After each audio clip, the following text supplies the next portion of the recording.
Hello साथियों, नमस्कार। मैं सुरजीत सिंह, नया लर्निंग सेंटर में आपका बहुत बहुत हार्दिक स्वागत है। तो आज कुछ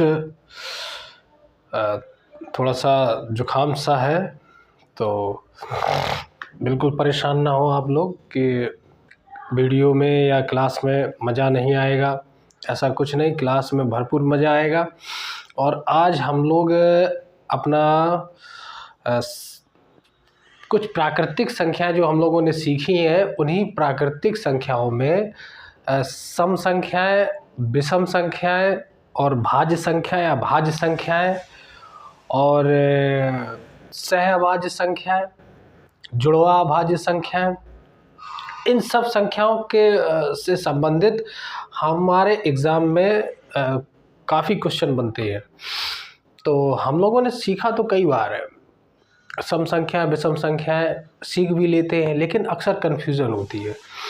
तो आज की वीडियो में अगर आपने वीडियो को लास्ट तक देखा तो यकीन मानिए कि सम संख्याएं, विषम संख्याएं और भाज्य संख्याएं, अभाज्य संख्याएं, इससे संबंधित किसी भी प्रकार की प्रॉब्लम्स क्रिएट नहीं होगी। तो स्टार्ट करते हैं और इसको सीखेंगे हम लोग एक कहानी के माध्यम से। तो कहानी ये है आज की कहानी में कि आज केवल 2 सदस्य हैं, ओनली 2। 2 में कौन है? एक तो हेड है,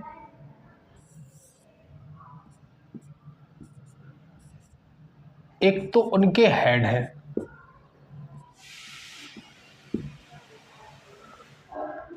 और दूसरा उनका एक शिष्य है।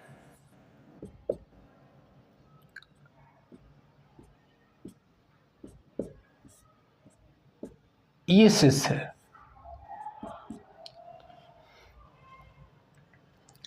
तो हेड ने कहा अपने शिष्य से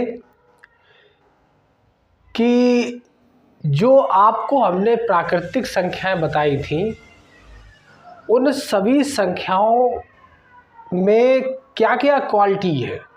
जो संख्याएं थी प्राकृतिक संख्याएं, जैसे प्राकृतिक संख्याएं क्या थी, अगर हम लोग बात करें प्राकृतिक संख्याओं के बारे में अगर हम लोग बात करें, प्राकृतिक संख्याएं तो 1, 2, 3, 4 और ऐसे ही चलते चले जाए अनंत तक।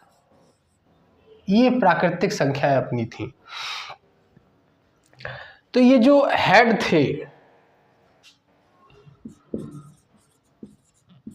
हेड थे, इन्होंने इसको इंस्ट्रक्शन दिया, निर्देश दिया कि भाई जाइए आप और इन संख्याओं में क्या विशेषता है, उनकी अपनी अपनी विशेषता के हिसाब से उनको एक समूह में बांटो। तो शिष्य को काम मिल गया, शिष्य लग गए अपने काम में। अच्छा, इनके बगल में इनको काम कुछ नहीं था, कुछ 1-2 लोग और भी बैठे थे, जो कभी कोई काम करता होता है तो कुछ कमेंट पास करने के लिए, जैसे कोई कुछ सीख रहा है या काम कर रहा है सॉरी,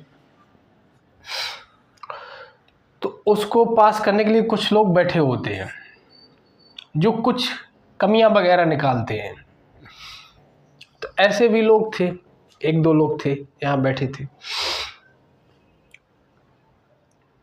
तो ये भाई साहब लग गए अपने काम में।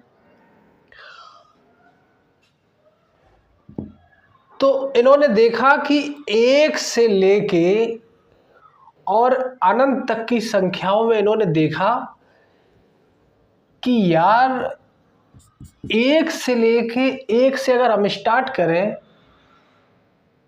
तो 2 के बाद 3 को अगर छोड़ें तो 4 के बाद अगर 5 को छोड़ें तो 6। यानी क्या क्या आ रहा है इनको, 2, 4, 6 इन अंकों में कुछ विशेषता मिल रही थी। जैसे छोड़ते हुए जा रहे थे, 1 के बाद इन्होंने 2 लिया, 2 के बाद 3 को छोड़ा 4 लिया, 4 के बाद इन्होंने 5 को छोड़ा 6 लिया। ऐसे ही इन्होंने देखा 8, 10, 12 इन संख्याओं को देखा, ऐसे देखते चले जा रहे थे ये। तो इन्होंने देखा कि इन संख्याओं में एक विशेष क्वालिटी थी। क्वालिटी क्या थी? ये सारी संख्याएं 2 से विभाजित हो रही थी, यानी इन सारी संख्याओं में 2 का भाग पूरा पूरा चला जा रहा था। चाहे इस संख्या में दें, 2 में अगर 2 का भाग देंगे तो 2 एकम 2, 4 में देंगे तो 2 दूनी 4, 6 में देंगे तो 2 तिया 6, पूरा भाग चला जा रहा। 8 में देंगे तो 2 चौको 8, 10 में देंगे तो 2 पंचे 10, यानी भाग पूरा पूरा जा रहा है। तो इस हिसाब से ये थोड़े से और आगे बढ़े। 12 के बाद इन्हें 13 को नहीं लिया, फिर 14, फिर 16, फिर 18, फिर 20, ऐसे ही देखते चले गए। तो ये दौड़ के आए अपने सर के पास में। इन्होंने कहा कि सर जी, हमने कुछ संख्याओं की क्वालिटी को पहचाना है। तो सर ने कहा कि बताइए भाई, क्या कौन सी संख्याएं, कैसी संख्याएं हैं? कहा सर, जो प्राकृतिक संख्याएं हैं 1 से लेके अनंत तक, इसमें 2, 4, 6, 8, 10 ऐसी संख्याएं हैं, ये इस प्रकार की संख्याएं हैं कि इनमें 2 का भाग पूरा पूरा चला जाता है, बाकी संख्याओं में 2 का भाग नहीं जाता है। तो सर ने कहा कि अच्छा भाई, ये बात है। कहा हाँ सर, देखिए आप चेक कर लीजिए कि 1 के बाद अगर स्टार्ट करेंगे तो 2 में भाग देंगे तो 2 एकम 2, पूरा पूरा चला गया। जबकि 3 में देंगे नहीं जाएगा, 1 छोड़ेंगे, 3 को छोड़ेंगे, 4 में देंगे तो 2 दूनी 4, इसमें भी भाग पूरा पूरा चला जा रहा। 4 के बाद 6, 6 में देंगे 2 तिया 6, 8 में देंगे 2 चौको 8, 8 के बाद 10, 10 में देंगे 2 पंचे 10, 10 के बाद 12, 12 में देंगे 2 छक 12, 12 के बाद 14, 2 सत्ते 14। यानी कि 1 से अगर हम स्टार्ट करें, यानी कि इस 2 से अगर स्टार्ट करें तो 2 के बाद 3 को छोड़ें 4, 4 के बाद 5 को छोड़ें 6, 6 के बाद 7 को छोड़ें 8, यानी अगर हम ऐसे ही बढ़ते चले जाएं तो ऐसी सारी संख्याएं हमें मिलती हैं जिनमें 2 का भाग पूरा पूरा चला जाता है। तो ये हेड जो थे बड़े खुश हुए। इन्होंने कहा कि अरे भाई, ये तो एकदम आपने बढ़िया बात बताई। तो इन्होंने कहा कि अच्छा भाई, तुम ऐसी संख्याएं लेके आए हो तो इन संख्याओं को एक नाम दे दो और इन संख्याओं को बोलो सम संख्याएं। इन संख्याओं को नाम दिया गया सम संख्याएं, यानी सम संख्याएं।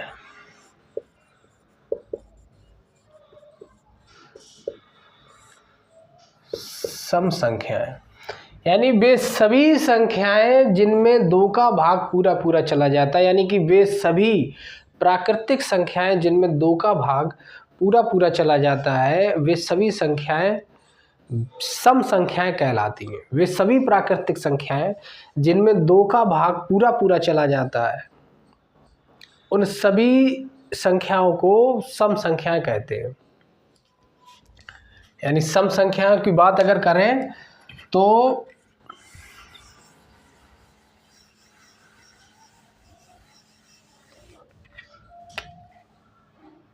सम संख्याएं 2, 4, 6, 8, 10 ऐसे ही चलते चले जाएंगे इनफाइनाइट तक। 2, 4, 6, 8, 10 यानी कि वे सभी संख्याएं जिनमें 2 का भाग पूरा पूरा चला जाता है, सम संख्याएं कहलाती है। अच्छा, इन्हीं के बगल में एक बैठे थे ये टीका टिप्पणी वाले। तो ये टीका टिप्पणी वाले भाई साहब थे। इन्होंने कहा कि अच्छा भाई, तो इन्होंने कहा जिसमें भाग ना जाए उनको क्या कहेंगे? तो ये थोड़ी देर के लिए चुप हो गए कि हाँ बात तो सही है।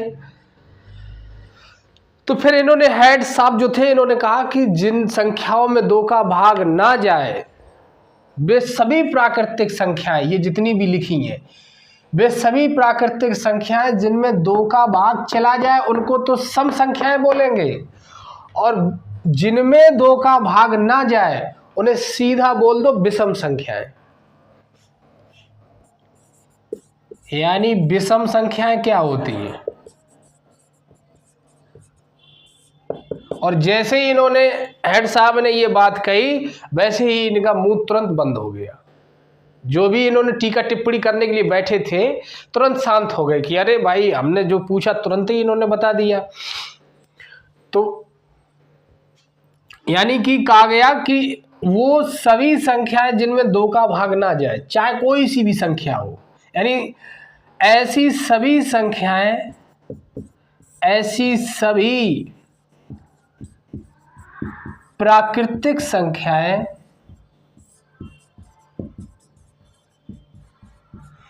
जिनमें 2 का भाग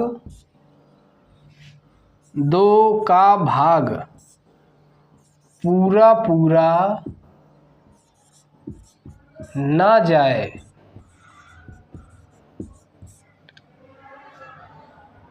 ऐसी सभी प्राकृतिक संख्याएं जिनमें 2 का भाग पूरा पूरा ना जाए विषम संख्याएं कहती है। उन सभी संख्याओं को विषम संख्या कहते हैं। तो सिंपल सी बात है, वे सभी संख्याएं जिनमें, वे सभी प्राकृतिक संख्या, कोई भी प्राकृतिक संख्या हो, अगर उसमें 2 का भाग पूरा पूरा जा रहा है तो सम संख्या, और अगर उसमें 2 का भाग पूरा पूरा नहीं जा रहा है तो विषम संख्या। यानी सम संख्या किसे कहते हैं? कोई भी प्राकृतिक संख्या जिसमें 2 का भाग पूरा पूरा चला जाता है तो सम संख्या, और कोई भी प्राकृतिक संख्या जिसमें 2 का भाग पूरा पूरा नहीं जा रहा है तो वो विषम संख्या। तो सम संख्याओं की बात खत्म हो गई, विषम संख्याओं की बात खत्म हो गई। तब तक इन्होंने एक बात और फिर से बोल दी कि इन्होंने कहा कि क्या बस कहानी खत्म, इनका काम खत्म हो गया? तो इन्होंने कहा, हेड सर ने कहा मुस्कुरा के कि नहीं अभी इनका काम नहीं खत्म हुआ है। अच्छा, इनसे कहा कि चलो भाई और जाइए एक बार फिर से चिंतन करो जाके इन प्राकृतिक संख्याओं में, इनमें ढूंढो जाके संख्याएं और फिर उनमें देखो उनमें क्या कॉमन विशेषता है, क्या क्वालिटी है। तो ये फिर से लग गए अपने काम में, फिर से लग गए और इन्होंने देखा इतनी बात खत्म हो चुकी थी। फिर इन्होंने चिंतन किया, 1 से जब इन्होंने स्टार्ट किया कि भाई 1, 2, 3, 4, 5, 6, 7, 8, 9, 10 ऐसे यहां तक लगभग गई है। इन्होंने देखा कि 1 जो है केवल 1 ही से विभाजित हो रहा है। 1 यानी 1 में 1 जो है केवल 1 से ही कटेगा, 1 एकम 1। यानी कि अगर हम कहें तो 1 के कितने गुणनखंड है? केवल 1। 1 के गुणनखंड कितने हुए हैं? केवल 1 गुणनखंड है 1 का, 1। यानी 1 केवल 1 से ही कट रहा है। फिर इधर गई, इन्होंने 2 को देखा। 2 में इन्होंने देखा कि 2 जो है वो 2 में 1 का भाग तो चला ही जाएगा, यानी 1 दूनी 2। तो 1 गुणनखंड इसका, ये 2 का 1 गुणनखंड 1 है और दूसरा गुणनखंड खुद ही 2 है।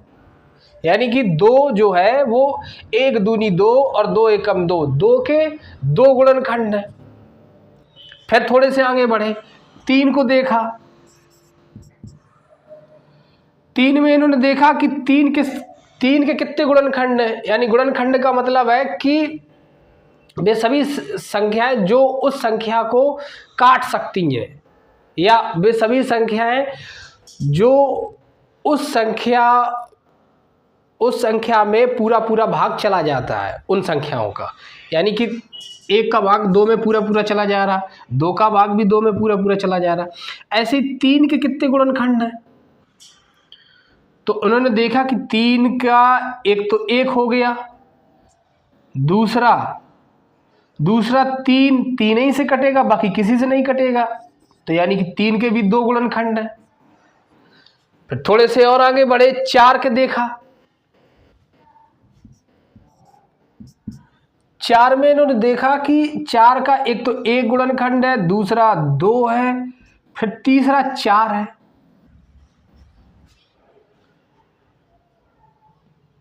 यानी 1 में इनको 1 मिला, 2 में इनको 2 गुणनखंड मिले, 3 में 2 मिले, 4 में 3 मिले, 5 की तरफ गए तो 5 में इनको 5 को देखा कि 5 पहले 1 से डिवाइड होगा, या तो 5 से ही। फिर ऐसे ये 6 की तरफ बढ़े। 6 में इन्होंने देखा कि 6 के कितने गुणनखंड है, एक तो 1 है, एक 2 है, एक 3 है और एक खुद 6 है। तो इस तरह से इन्होंने अवलोकन किया, इन्होंने इनमें चिंतन किया और सोचा कि इस तरह से अगर हम लोग आगे बढ़ते चले जाएं तो हमें कुछ संख्याएं ऐसी भी मिलेंगी जिनका, यानी कि 1 से लेकर प्राकृतिक संख्याओं में कुछ संख्याएं ऐसी हैं जिनका केवल और केवल 1 गुणनखंड है, यानी वो केवल एक ही संख्या से विभाजित हो सकती है। और इन्होंने सोचा कि कुछ संख्याएं ऐसी हैं जिनके 1 से ज्यादा गुणनखंड है, यानी कि कुछ संख्याएं ऐसी हैं जिनके केवल 2 ही गुणनखंड है, जैसे 2, 3, 5 और अगर इधर ले लें 7 तो इसका गुणनखंड केवल 2 है, यानी 7 2 ही संख्याओं से विभाजित होगा, एक तो 1 से, दूसरा 7 से।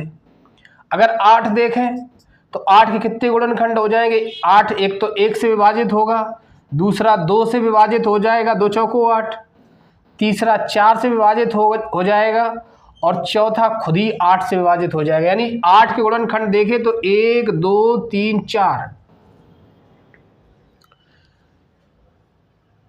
तो कुल इन्होंने देखा कि इन 1 से लेकर प्राकृतिक संख्याओं में, 1 से लेकर अनंत तक की संख्याओं में कुछ ऐसी भी संख्याएं हैं जिसका केवल 1 ही गुणनखंड है, यानी कि 1। और इन्होंने देखा कि कुछ ऐसी संख्याएं हैं जिनके केवल और केवल 2 ही गुणनखंड है, जैसे 2 का 2 गुणनखंड केवल, 3 के 2 ही गुणनखंड, 5 के केवल 2 गुणनखंड, 7 के केवल 2 गुणनखंड। और कुछ इनमें ऐसी संख्याएं हैं जिनके 2 से ज्यादा गुणनखंड। इस चिंतन को इन्होंने किया और सीधे अपने पहुंच गए हेड के पास में, सीधे ये यहां से अपने हेड के पास पहुंचे और इन्होंने कहा कि सर जी, हमने इन संख्याओं में देखा है, यानी कि ये जो 1 से लेके अनंत तक की संख्याओं में हमने देखा है। क्या देखा है? कहा सर हमने देखा है कि कुछ ऐसी संख्याएं हैं जिनका केवल 1 ही गुणनखंड है। कि कौन? कई 1, ओनली 1 ऐसी संख्या है जिसका केवल 1 गुणनखंड है। कहा ठीक। और क्या देखा? कहा सर और ये देखा है कि कुछ ऐसी संख्याएं हैं जिनके केवल 2 ही गुणनखंड है। कहा जैसे कौन कौन सी संख्या है? कहा सर जैसे 2 देख लीजिए, यही वाली कॉपी लेके वहां पहुंच गए, इन्होंने बताया सर को कि देखो सर 2 के गुणनखंड केवल जैसे 2 ही है, 3 के केवल 2 ही है, 5 के केवल 2 है, 7 के केवल 2 है।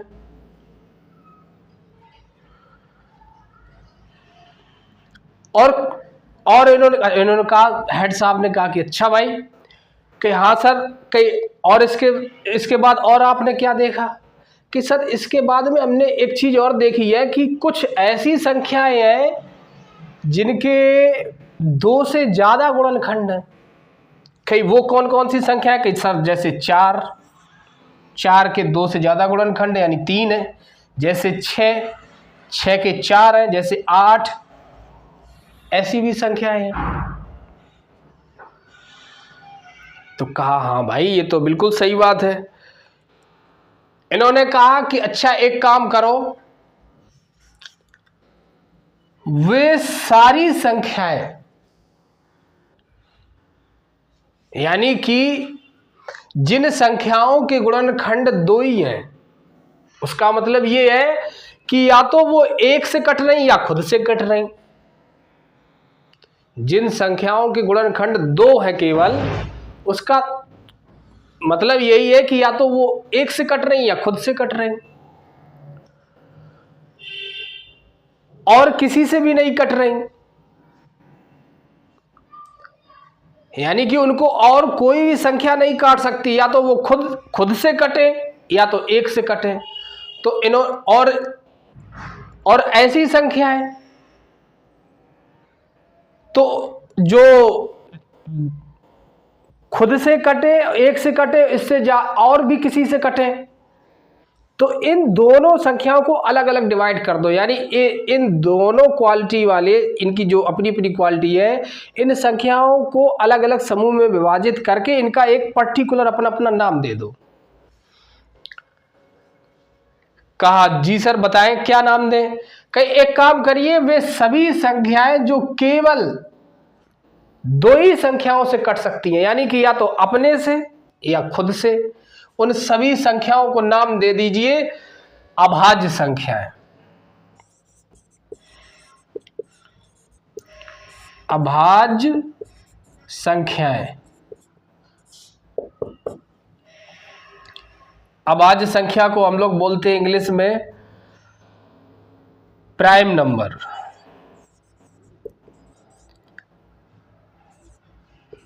Prime numbers. विषम संख्याओं को इंग्लिश में बोलते हैं ऑड नंबर्स।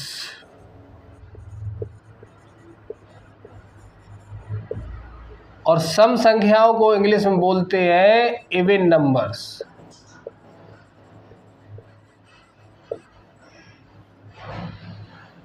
तो अभाज्य संख्या किसको बोला गया? कि वे सभी संख्याएं जिनके केवल और केवल 2 ही गुणनखंड हो, जो केवल 2 ही संख्याओं से केवल कट सकती हो, या तो 1 से या खुद से, ऐसी सभी संख्याओं को बोलो अभाज्य संख्याएं। तो अभाज्य संख्या की डेफिनेशन निकल के आ गई क्या? कि ऐसी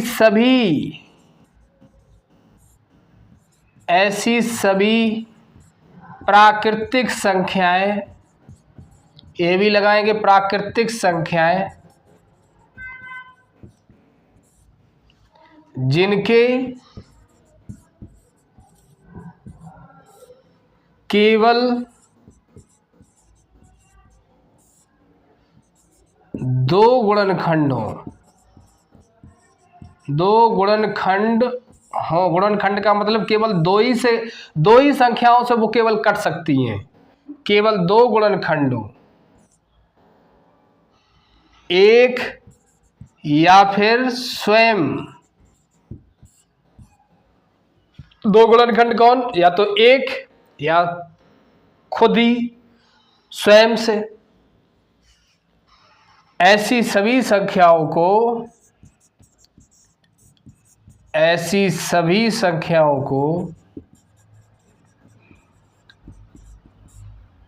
अभाज्य संख्या कहते हैं। अभाज्य संख्या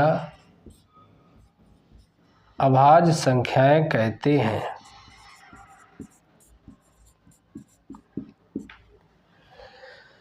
यानी कि वे सभी नंबर्स, वे सभी संख्याएं, या शुद्ध एकदम शुद्धता के साथ बात करेंगे तो वे सभी प्राकृतिक संख्याएं जिनके केवल और केवल दो ही गुणनखंड हो, मात्र केवल दो गुणनखंड, एक तो एक और दूसरा खुद। यानी जैसे 5 है, 5 के केवल दो ही गुणनखंड है, 5 केवल दो ही संख्याओं से विभाजित हो सकती है, कट सकती है। 5 में केवल दो ही संख्याओं का भाग पूरा पूरा जा सकता है। कौन संख्याएं हैं? एक तो एक का भाग तो हर एक संख्या में पूरा पूरा चला जाता है, तो एक तो एक और दूसरा खुद ही 5। तो वे सभी प्राकृतिक संख्याएं जिनके केवल दो गुणनखंडों, मात्र और मात्र केवल दो गुणनखंडों, ऐसी सभी संख्याओं को हम अभाज्य संख्याएं कहते हैं। अभाज्य संख्याएं यानी ये और किसी नंबर से भाज्य नहीं होती हैं, इसीलिए इनको अभाज्य बोला गया। ये केवल एक और खुद से ही विभाजित होती हैं, भाज्य होती हैं, इसीलिए इनको अभाज्य बोला गया। फिर ये भाई साहब बोल पड़े बीच में, फिर इन्होंने कहा कि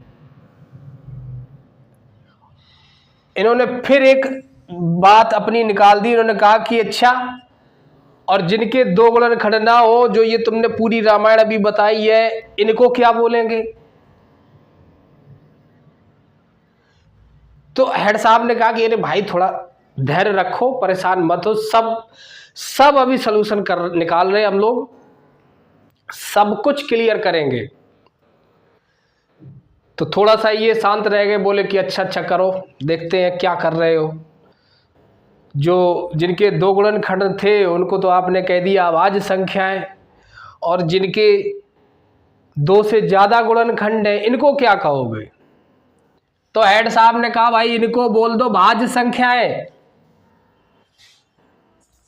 भाज्य संख्याएं क्योंकि इनके दो से ज्यादा गुणनखंड है, यानी इनको और भी संख्याएं हैं जो इनको काट सकती हैं, दो से ज्यादा गुणनखंड है। ऐसी सभी संख्याएं ऐसी सभी प्राकृतिक संख्याएं जिनके दो से ज्यादा गुणनखंड है, इनको बोल दीजिए भाज्य संख्याएं। तो भाज्य संख्या को इंग्लिश में बोलते हैं कंपोजिट नंबर। Composite numbers. तो वे सभी संख्याएं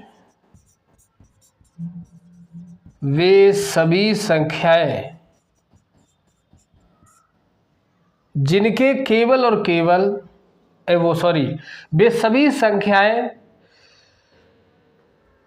वे सभी प्राकृतिक संख्याएं, वे सभी संख्याएं नहीं, वे सभी प्राकृतिक संख्याएं, वे सभी प्राकृतिक संख्याएं जिनके दो से ज्यादा गुणनखंड हो, जिनके दो से ज्यादा गुणनखंड हो। दो से ज्यादा का मतलब जैसे 8 है, जैसे 8 ले लेते, 8 के दो गुणनखंड तो है ही हैं, एक तो सब रहेगा ही रहेगा, क्योंकि एक तो सभी संख्याओं को विभाजित कर देता है, और दूसरा 8 खुद ही रहेगा, क्योंकि 8 अपने आप को तो काट ही देगा। दो तो रहेंगे। दो से ज्यादा यानी कि जैसे 2 से ज्यादा, 8 को 2 भी काटेगा, 8 को 4 भी काटेगा। तो वे सभी प्राकृतिक संख्याएं जिनके 2 से ज्यादा गुणनखंड हो, उन संख्याओं को भाज्य संख्याएं कहते हैं। उन सभी संख्याओं को उन सभी संख्याओं को भाज्य संख्याएं कहते हैं। भाज्य संख्याएं हो गया। कंपोजिट नंबर यानी सम संख्या वे सभी संख्याएं जिनमें वे सभी प्राकृतिक संख्याएं जो 2 से विभाजित हो जाए, यानी जिनमें 2 का भाग पूरा पूरा चला जाए, वे सभी प्राकृतिक संख्याएं सम संख्याएं कहलाती हैं। वे सभी प्राकृतिक संख्याएं जिनमें 2 का भाग पूरा पूरा ना जाए, ऐसी सभी प्राकृतिक संख्याएं विषम संख्याएं कहलाती हैं। और अभाज्य संख्याएं वे सभी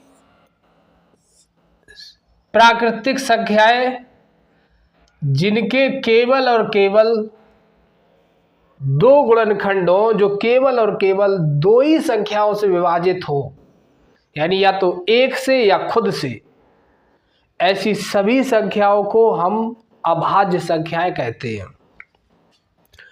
भाज्य संख्याएं यानी कि जब अभाज्य हो गया जिनके केवल 2 ही गुणनखंड हैं, तो भाज्य संख्या जिनके 2 से ज्यादा गुणनखंड हैं, यानी वे सभी प्राकृतिक संख्याएं जिनके 2 से ज्यादा गुणनखंड है वो भाज्य संख्या है, और जिनके केवल 2 ही गुणनखंड है वो अभाज्य संख्या है। अच्छा, सबसे छोटी सम अभाज्य संख्या कौन सी है? तो यहां देखते हैं कि 1 2 3 4 5 ऐसे चल रहा था, तो क्वेश्चन आता है कि सबसे छोटी सम अभाज्य संख्या कौन? सबसे छोटी सम अभाज्य संख्या, तो हमने देखा कि ये जो 2 है, ये जो 2 है अभाज्य संख्या की परिभाषा के हिसाब से कि जिनके केवल 2 ही गुणनखंड हो उनको अभाज्य कहते हैं। तो उस हिसाब से 2 भी अभाज्य है, 3 भी अभाज्य है और 5 भी अभाज्य है।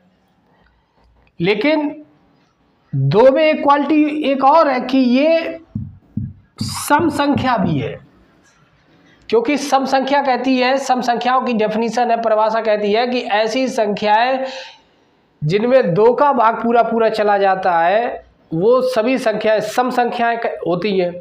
तो सम संख्या, तो 2 में 2 का भाग पूरा पूरा जा रहा, 2 एकम 2, तो 2 सम संख्या भी है और 2 अभाज्य संख्या भी है। तो इसलिए सबसे छोटी सम अभाज्य संख्या, सबसे छोटी सम अभाज्य संख्या, तो सबसे छोटी सम अभाज्य संख्या अपनी 2 है। सबसे छोटी सम अभाज्य संख्या 2 है। और यही क्वेश्चन दूसरा बन जाए कि सबसे छोटी विषम अभाज्य संख्या कौन सी है? सबसे छोटी विषम अभाज्य संख्या, तो सबसे पहले सबसे छोटी विषम संख्या कौन सी है? तो सबसे छोटी विषम तो 1 है, क्योंकि विषम संख्याओं की परिभाषा कहती है कि जिनमें 2 का भाग पूरा पूरा ना जाए वो सारी संख्याएं विषम संख्या है। तो 1 में 2 का भाग नहीं जाता, इसलिए 1 भी विषम संख्या है। लेकिन हमको चाहिए क्या? विषम अभाज्य संख्या। 1 विषम तो है लेकिन अभाज्य नहीं है। थोड़ा सा और आगे बढ़ो, 2 विषम अभाज्य संख्या चाहिए। क्या चाहिए? विषम अभाज्य संख्या हमको चाहिए सबसे छोटी। तो 2 बढ़ो, 2 सम अभाज्य संख्या है, क्लियर हो गया। 2 सबसे छोटी सम अभाज्य संख्या है। सबसे छोटी सम अभाज्य संख्या 2 है, सबसे छोटी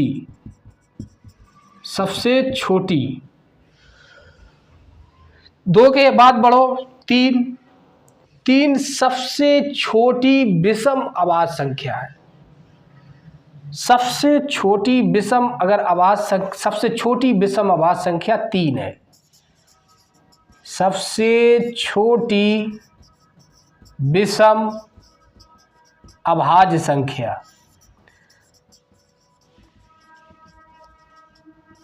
3 है। क्यों? क्योंकि सबसे छोटी विषम तो 1 है लेकिन अभाज्य नहीं है। तो आगे बढ़े तो सबसे छोटी विषम, दूसरी विषम कौन है? 3। क्या 3 अभाज्य संख्या है? हाँ है, क्योंकि 3 के केवल 2 ही गुणनखंड है और 3 विषम भी है, तो इसलिए 3 सबसे छोटी विषम अभाज्य संख्या हो गई। तो सम संख्याएं, विषम संख्याएं, अभाज्य संख्याएं, भाज्य संख्याएं,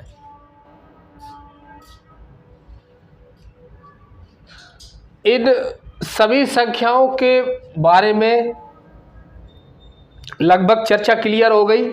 सम संख्याएं और ये जो विषम संख्या है, अभाज्य संख्या है, भाज्य संख्या है। अच्छा, तो इसको करते हैं इरेज, फिर बढ़ते हैं आगे थोड़ा सा।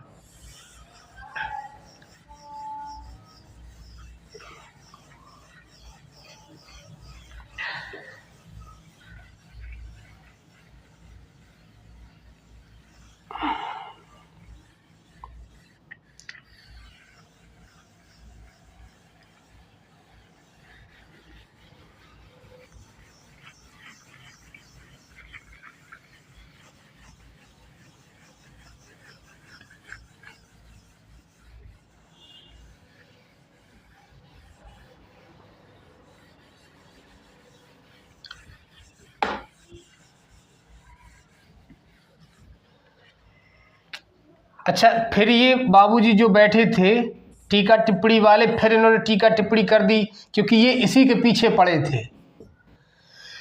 फिर इन्होंने कहा कि बस काम खत्म, सम संख्या, विषम संख्या, भाज्य संख्या, अभाज्य संख्या, बस बात खत्म हो गई। प्राकृतिक संख्याओं का पूरा जो रिसर्च चल रहा था, पूरी जो चिंतन चल रहा था, समाप्त हो गया। तो इन्होंने हेड साहब ने कहा कि नहीं नहीं, अभी हो सकता है और कुछ क्वालिटी मिल जाए। तो इन्होंने कहा इनसे, अपने शिष्य से कहा कि जाओ भाई, आपने बहुत मेहनत की, बहुत अच्छी अच्छी चीज़ें निकाल के लाए, देखो शायद और भी कुछ विशेष चीज़ें मिल जाए इन प्राकृतिक संख्याओं में, और भी कुछ क्वालिटी मिल जाए। तो उनका भी हम लोग नामकरण करेंगे, अलग से उनको भी दिखाएंगे। तो भाई साहब फिर चले गए अपने काम से और फिर लग गए। फिर इन्होंने देखा, क्या देखा? इन्होंने देखा कि गिनती इन्होंने स्टार्ट की ऐसे पढ़ते चले जा रहे थे, 1 2 3 4, अब की बार ये लगभग 30 तक गए। 1 2 3 4 5 6 7 8 9 10 11 12 13 और ये 14, ये 15, ये 16, ये 17, ये 18, ये 19, ये 20, ये 21, ये 22, ये 23, ये 24, ये 25, ये 26, ये 27, ये 28, ये 29, ये 30। तो इनके दिमाग में आया कि अभाज्य संख्याओं के बारे में जरा देखें क्या क्या विशेषताएं और मिल रही हैं। तो अभाज्य संख्या क्योंकि 2 सबसे छोटी थी, इस पे इनकी निगाह गई 2 पे, फिर 3 पे भी गई, फिर 5 पे भी गई, फिर 7 पे भी गई, फिर इसके बाद 7 के बाद 11 पे गई, फिर 13 पे गई, फिर इसके बाद 13 के बाद में फिर 17 पे इनकी निगाह गई, फिर 19 पे गई, फिर इसके बाद बढ़े 23 पे गई, 23 के बाद बढ़े सीधे ये 29 पे पहुंच गए। अच्छा,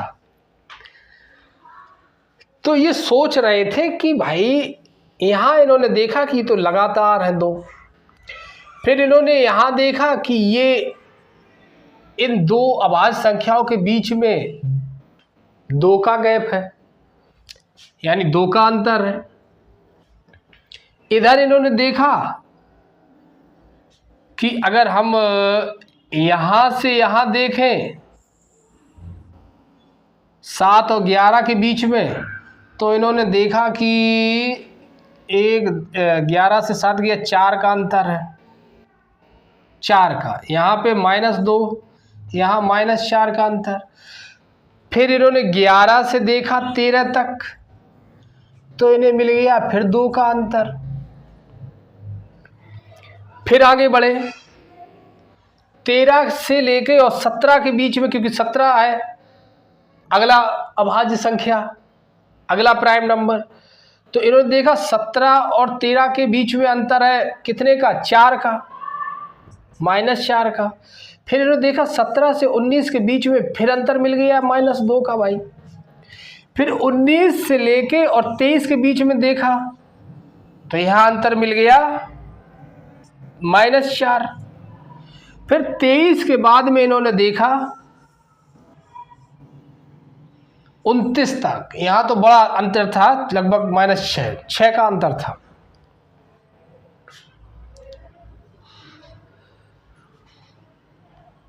तो इन्होंने मतलब ये सोचा कि अभाज्य संख्याओं में, यानी अभाज्य संख्याओं की अगर हम बात करें तो जैसे 5 से 7 के बीच में संख्याएं ऐसी भी एक क्रम वाइज, ऐसी संख्याएं जिनके बीच में अभाज्य संख्याएं ऐसी भी क्रम से लगी हैं कि जिनके बीच में अंतर 2 का है, केवल और केवल 2 का अंतर।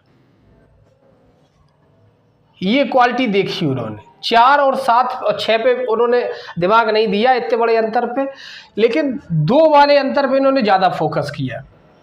और जैसे ही फोकस किया, जैसे ही इनको अच्छा लगा कि हाँ भाई ये तो लगातार लगभग है, एक तरह से लगातार है, 2 ही का अंतर है मात्र, तुरंत ही ये पहुंचे अपने हेड के पास में और बोले कि सर कुछ संख्याओं में और विशेषता हमने ढूंढ ली है। ये हंसने लगे, इन्होंने कहा कि देखो फिर आ गई ये ड्रामा लेके शायद। सर ने कहा हाँ भाई बताओ बताओ क्या विशेषता ढूंढी। कि सर हमने विशेषता ढूंढी है कि कुछ अभाज्य संख्याएं 1 से लेके और अनंत तक की प्राकृतिक संख्याओं में हमने देखा है, केवल हमने चिंतन किया है अभाज्य संख्याओं के बारे में। तो इसमें देखा है कि कुछ अभाज्य संख्याएं ऐसी हैं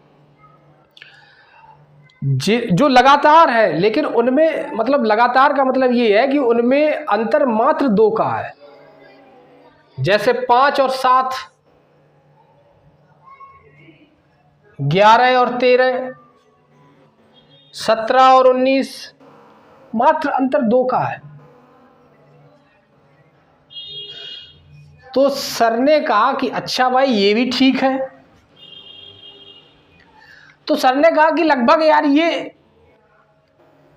बिल्कुल लगातार मान लो 2 ही का तो अंतर है केवल कि हाँ, तो एक काम करो इनको बोलो जुड़वा अभाज्य संख्याएं, इनको नाम दे दो जुड़वा अभाज्य संख्या, क्योंकि अंतर ज्यादा है नहीं इनके बीच में, केवल 2 ही का अंतर है। कहा हाँ सर, यानी एक देखा जाए तो 5 के बाद में 6 को हटाओ 7 अभाज्य संख्या, तो यानी कि विशेष अंतर नहीं है, मात्र 2 ही का अंतर है। तो इनको बोल दो जुड़वा अभाज्य संख्याएं, इंग्लिश में बोलेंगे ट्विन प्राइम नंबर्स। तो जुड़वा अभाज्य संख्याओं का कॉन्सेप्ट निकल के आ गया। तो जुड़वा अभाज्य संख्याएं क्या है? ऐसी अभाज्य संख्याएं, ऐसी 2 अभाज्य संख्याएं जिनके बीच अंतर 2 का हो।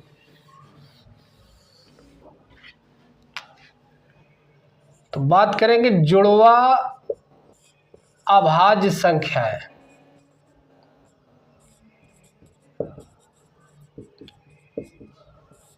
जुड़वा अभाज्य संख्याएं इंग्लिश में कहेंगे twin prime numbers. Prime numbers ऐसी सभी अभाज्य संख्याएं, ऐसी लगातार 2 अभाज्य संख्याएं, ऐसे भी बोल सकते हैं, ऐसी लगातार 2 अभाज्य संख्याएं, अभाज्य संख्याएं जिनके बीच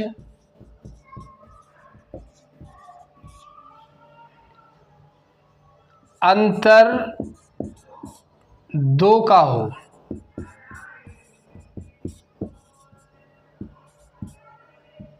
ऐसी संख्याओं को जुड़वा अभाज्य संख्या कहते हैं। यानी कहीं भी देख लीजिए, अगर क्वेश्चन आ जाए, क्वेश्चन मान के चलो बन जाए कि निम्नलिखित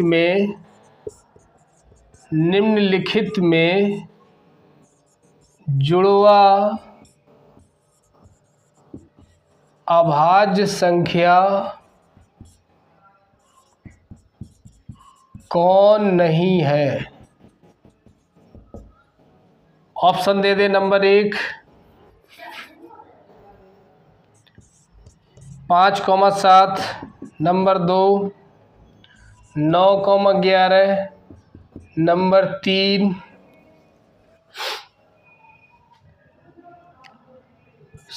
17,19 और नंबर 4 में दे दे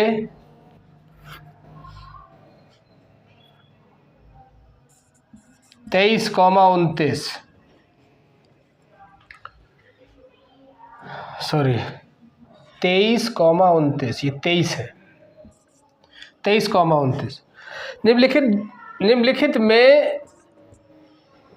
निम्नलिखित में जुड़वा अभाज्य संख्या कौन नहीं है, क्वेश्चन ये है। तो जुड़वा अभाज्य संख्या ये भी है क्योंकि अंतर 2 का है।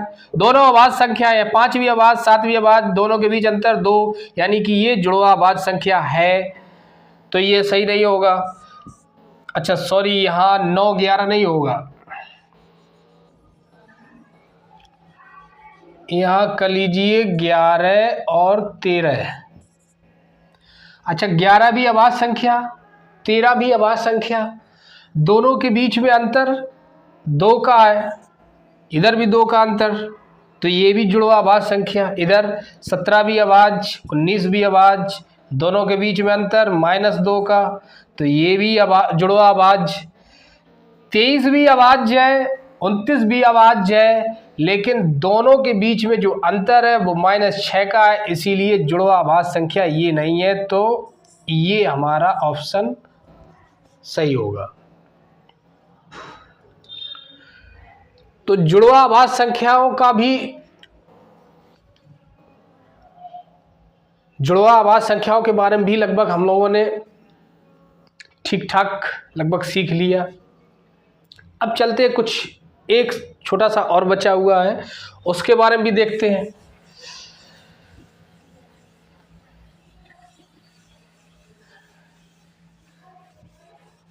तो ये तो हो गई जुड़वा अभाज्य संख्या। अच्छा ये फिर बैठे थे, इन्होंने अब की बार जैसे ही कहा कि बस ठीक हो गया काम खत्म, वैसे ही इन्होंने कहा कि यार उतनी देर से बार बार टिप्पणी कर रहे हो, तुम भी बताओ कुछ।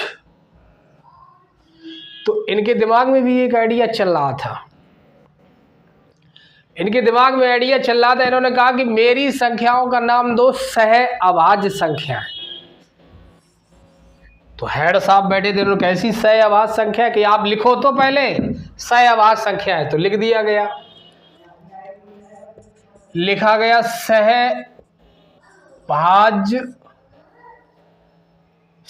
अभाज्य को प्राइम नंबर, सह अभाज्य संख्याएं। अच्छा इंग्लिश में बोलते हैं को प्राइम नंबर्स, को प्राइम नंबर्स। तो इनसे पूछा गया कि कैसे सह अभाज्य संख्या के वे सभी संख्या, कोई भी संख्या हो, वे सभी दो संख्याएं, या कहें वे सभी संख्याओं का जोड़ा, कोई भी संख्या ले लो, जिनका मासा एक हो, यानी कि ऐसी सभी संख्याएं, ऐसी सभी दो संख्याएं, या थोड़ा सा और स्टैंडर्ड तरीके में ऐसी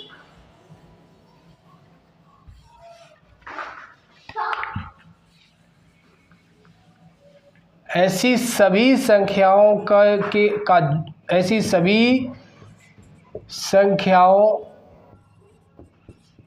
का युग्म, युग्म मतलब जोड़ा, कोई भी संख्या हो, ऐसी सभी संख्याओं का युग्म जिनका मासा का मतलब है कॉमन फैक्टर, जिनका मासा एक हो,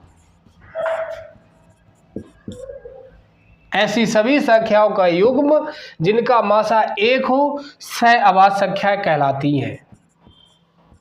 सहअभाज्य संख्याएं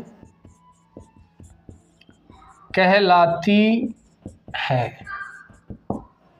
जैसे कहा भाई, जैसे बताइए कि जैसे लीजिए कि जैसे हमने ले लिया 8,7, कि इसको क्या बोलेंगे कि इसको आप सहअभाज्य बोलो। क्यों? क्योंकि इन दो संख्याओं का कॉमन फैक्टर जो है, जो मासा है, वो केवल एक है। यानी अगर आप बात करें ऐसी कौन सी संख्या है जो इन दोनों को काट दे, तो ऐसी संख्या केवल एक ही है, ओनली एक है। एक ऐसी संख्या है जो इन दोनों को काट देगी, यानी एक का। और बताइए उदाहरण, कि एक तो ये हो गया, दूसरा ये, जैसे 9 और 10, कि ये भी, और कई जैसे 17 और 18, कई और, कि ये भी, जैसे 20, 21। कहा इन संख्याओं के जोड़े को आप किसी को ले लो, इन सभी संख्याओं के युग्म का मासा केवल एक है। 9 और 10 को कौन सी संख्या काट सकती है? तो केवल एक, यानी 9 और 10 का मासा एक है। एक से ही 9 और 10 को काट सकते हैं, 1 नंबर 9 1 दाएं 10। कोई भी ऐसी संख्या नहीं है जो 9 और 10 को काट दे एक के अलावा। 17 और 18 इसको भी एक काटेगी, एक के अलावा कोई भी ऐसी संख्या नहीं है जो 17 18 को काट दे।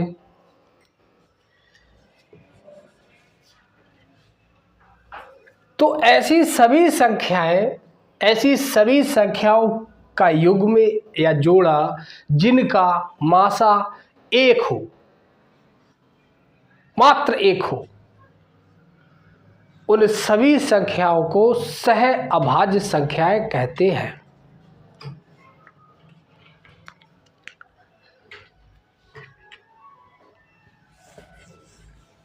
तो आज हम लोगों ने सम संख्या, विषम संख्याएं और भाज्य संख्या, अभाज्य संख्याएं, जुड़वा भाज्य संख्याएं और सहअभाज्य संख्याएं, इन सभी के बारे में हम लोगों ने लगभग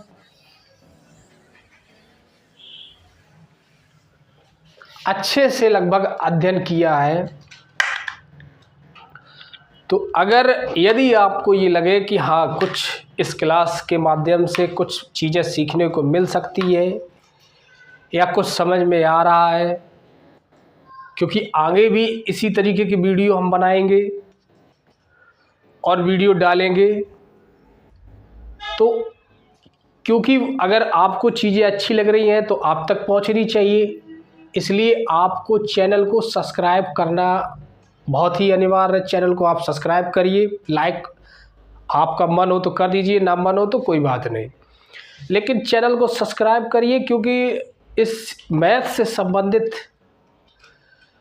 जितनी भी सरलता के साथ में जितनी भी कोशिश की जाए, जितना भी सरल तरीके से सिखाने की, उतनी कोशिश हमारी तरफ से होगी।